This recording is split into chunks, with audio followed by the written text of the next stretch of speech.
अस्सलाम वालेकुम वरहमतुल्लाहि वबरकातुहू। मैं राहिल इब्न रिजवान इक्केरी, मैं शम्स स्कूल का 7वीं जमात का तालिब इल्म हूँ। मैं क्या बनूँगा?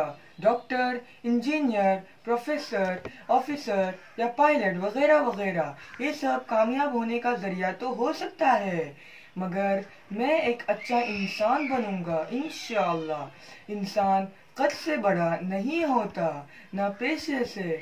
इंसान बड़ा होता है अपने अच्छे अखलाक से, अपने किरदार से, अपने जिम्मेदारियों से। मैं इंशाअल्लाह एक ऐसा इंसान बनूंगा जिससे मेरे वालिदैन मुझ पर फ़ख्र करें, मेरे उस्ताद मुझ पर फ़ख्र करें, मेरा स्कूल मुझ पर फ़ख्र करें।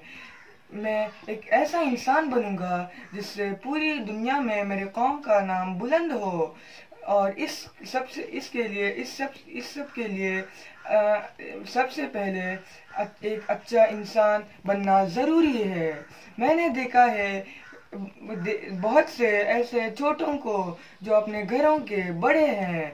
हुजूर नबी करीम सल्लल्लाहु अलैहि वसल्लम ने इरशाद फरमाया है, तुम में से सबसे अफजल